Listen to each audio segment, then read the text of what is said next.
بسم اللہ الرحمن الرحیم۔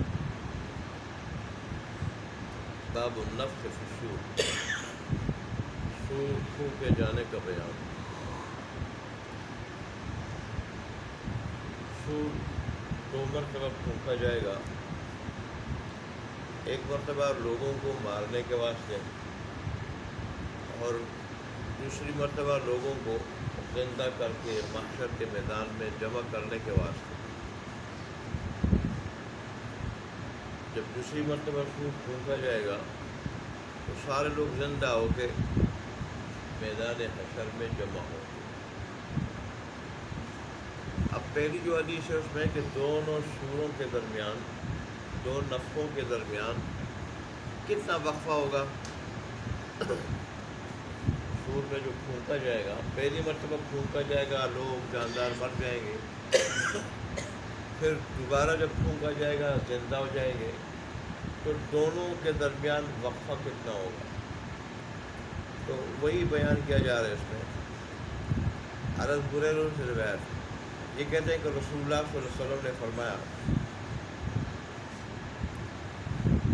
کہ ما بین النفختین 40، دونوں نفخوں کے درمیان، دونوں پھونکوں کے درمیان 40 کا وقفہ ہوگا۔ کسی نے پوچھا یا ابا ہریرہ ما 40 یوما، یا ابا ہریرہ 40 یوما، یا 40 دن کا ذکر ہے؟ فرمایا تھا رسول اللہ صلی اللہ علیہ وسلم، قال ابیت، کہنے لگا مجھے معلوم نہیں۔ پھر انہوں نے کہا 40 شہرا، 40 مہینوں کا ذکر فرمایا تھا رسول اللہ صلی اللہ علیہ وسلم، قال ابیت، کہنے لگے کہ مجھے معلوم نہیں۔ قالوا 40 سنہ، یا رسول اللہ صلی اللہ علیہ وسلم 40 سال کا ذکر فرمایا تھا؟ قال ابیت، کہنے لگے مجھے معلوم ہے۔ اب یا حضرت ہریرہ رضی اللہ عنہ رسول اللہ صلی اللہ علیہ وسلم سے مدت کا ذکر سنا تھا، کتنی مدت نے تعین سنی تھی کہ وہ دن تھے یا مہینے تھے یا سال تھے، یہ بھول گئے۔ اور یہ بھی ممکن ہے رسول اللہ صلی اللہ علیہ وسلم سے صرف مدت تو سنی ہو کہ وہ 40 ہوگی، لیکن وہ دن ہوں گے یا مہینے ہوں گے یا سال ہوں گے، یہ تعین نہ سنی ہو۔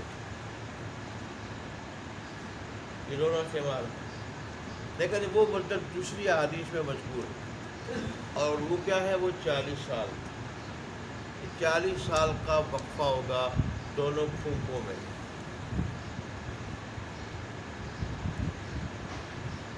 سور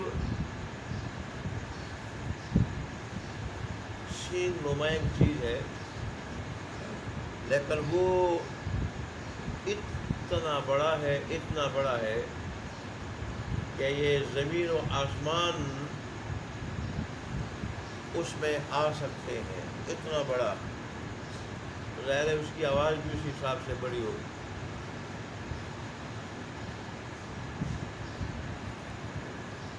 پھر انہوں نے حدیث کو جاری رکھتے ہوئے ارشاد فرمایا کہ پھر جب لوگوں کو پہلی سور سے مار دیا جائے گا، سارے جانداروں کو، یہ ختم ہو جائیں گے، پھر کیا ہوگا؟ ثم ينزل اللہ من السماء ماء، پھر اللہ آسمان سے پانی یعنی بارش اتارے گا، بارش برسائے گا۔ فَيَنبُتُونَ كَمَا يَنبُتُ الْبَقَلُ، یہ لوگ اس طرح اگیں گے زمین سے جیسے کہ سبزیاں اگتی ہیں۔ اللہ تبارک و تعالی، پھر یہ کیا مشکل ہے، لوگ اپنی اپنی قبروں سے اور زمین سے ایسے ہی اگیں گے جیسے سبزیاں اگتی ہیں، ایسے ہی نکل آئیں گے۔ اور پھر وہ کہتے ہیں کہ رسول اللہ صلی اللہ علیہ وسلم نے فرمایا کہ انسان میں سے کوئی چیز باقی نہیں رہتی، ہڈیاں بھی، جسم بھی، ساری چیزیں ختم ہو جاتی ہیں، گل جاتی ہیں، سڑ جاتی ہیں، مٹی ہو جاتی ہیں، الا عظما واحدا، سوائے ایک ہی ہڈی کی، اور وہ ہڈی کون سی ہے؟ وہ عجب الذنب، اس کو کہا جاتا ہے عجب ذنب۔ اب عجب ذنب کیا ہے؟ ذنب تو اصل میں کہا جاتا ہے دم کو، لیکن یہ وہ ہڈی ہے جو دونوں پھوپھوں کے درمیان اس جگہ یہ ہوتی ہے جہاں دم والے جانداروں کی دم کا جوڑ ہوتا ہے، جو دم کا جوڑ ہوتا ہے، اس جگہ یہ ہڈی ہوتی ہے، اس لیے اس کو عجب الذنب کہا جاتا ہے۔ عجب الذنب یعنی وہ ہڈی جو دم کی جگہ، لیکن عام طور پر اسے ریڑھ کی ہڈی سے تعبیر دیا جاتا ہے۔ ریڑھ کی ہڈی یہ انسان کا بیج ہے، درمیان ہے، اسی سے انسان کی تخلیق ہوئی ہے، اور قیامت کے دوبارہ انسان کے سارے اعضاء کو اسی ہڈی سے جوڑ دیا جائے گا۔ یہ ہڈی جو ہے نا، یہ ختم نہیں ہوتی، یہ مٹی نہیں ہوتی، یہ گلتی سڑتی نہیں ہے۔ لیکن یہ تو عام لوگوں کے بارے میں، انبیاء اس سے مستثنیٰ ہے۔ اللہ نے انبیاء کے جسموں کو اور بدن کو مٹی پہ حرام کیا ہے، چنانچہ انبیاء کے جو جسم ہے وہ صحیح سالم موجود ہوتے ہیں، اور ان کے حکم میں شہداء ہیں اور اولیاء اللہ ہیں، اولیاء اللہ ہے ان کے حکم میں، کہ اللہ تبارک و تعالی ان کو بھی صحیح سالم رکھتے ہیں، اور وہ اپنی برزخی زندگی میں صحیح زندہ ہوتے ہیں۔ برزخی زندگی میں وہ اللہ ہی جانے کیسی زندگی ہے، ایسے ہی زندے ہوتے ہیں جیسے ہم دنیا میں زندہ ہوتے ہیں، اور سے مستثنیٰ ہیں۔ تو فرمایا کہ وَمِنْهُ يُرَكَّبُ الْخَلْقُ يَوْمَ الْقِيَامَةِ، اور اسی سے ساری کی ساری مخلوق کو دوبارہ مرکب کیا جائے گا، بنایا جائے گا، اعضاء کو جوڑ دیے جائیں گے قیامت کے دن۔ اور ایک روایت میں، مسلم کی روایت میں یہ ہے کہ ہر ابن آدم یأکلہ التراب، اس کو مٹی کھا جاتی ہے، اس کا جسم ختم ہو جاتا ہے، جسم بھی ہڈیاں بھی وہ ختم ہو جاتی ہیں، الا عجب الذنب، مگر عجب ذنب کے نام سے ہڈی، ریڑھ کی ہڈی یوں بھی کہہ سکتے ہیں مختصر، منہ خلق، اسی سے یہ بنایا گیا ہے، اسی سے انسان کو ترکیب دی گئی ہے، بنایا گیا ہے یہ، اور اسی سے یرکب، اسی سے یہ قیامت کے دن دوبارہ پیدا کیا جائے گا۔ تو بہرحال ایک تو انسان کی یہ حقیقت بھی بتائی گئی حدیث میں، اور دوسری بات یہ کہ دو نفخوں کے درمیان 40 سال کا وقفہ ہوگا۔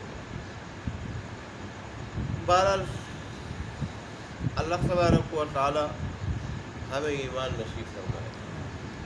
ایمان انسان میں ہوتا ہے تو موت کے وقت اسے خوشخبری سنائی جاتی ہے کہ رب سے ایسی حالت میں تیری ملاقات ہوگی کہ رب تجھ سے راضی اور تو رب سے راضی، ایک۔ اور دوسرا، قیامت کے دن جب رب کے سامنے اٹھے گا تو اللہ تبارک و تعالی کے ہاں اسے یا تو اسے بغیر حساب کتاب کی جنت میں بھیج دیا جائے گا ایمان کی وجہ سے، اور یا آسان حساب لیا جائے گا، آسان حساب، تو نے یہ کیا جاؤ، میں نے معاف کر دیا، بخش دیا۔ تو یہ کامل ایمان کی بدولت ایسا ہوگا۔ اور ابتدا ہی میں جب پہلی مرتبہ رب کے سامنے جائیں گے اور جہنم کا منظر دیکھیں گے، اللہ کا غیظ و غضب، تو اس وقت تو ظاہر گھبراہٹ سب پہ طاری ہوگی، لیکن بعد میں پھر جو اللہ والے ہوں گے اللہ ان سے گھبراہٹ دور کر دے گا، اور پھر نہ جہنم کی کوئی پریشانی ہوگی، نہ پکڑ کی کوئی پریشانی ہوگی، اور بڑے اطمینان کے ساتھ، بلکہ بعض روایات میں اللہ کے عرش کے نیچے مقربین کے لیے دسترخوان بچھایا جائے گا، اور وہ اس دسترخوان سے کھائیں گے، مشک ٹیلوں پہ بیٹھیں گے بغیر حساب کتاب کہ اللہ ان کو جنت میں بھیجے گا اور انہیں کسی قسم کی کوئی پریشانی نہیں ہوگی۔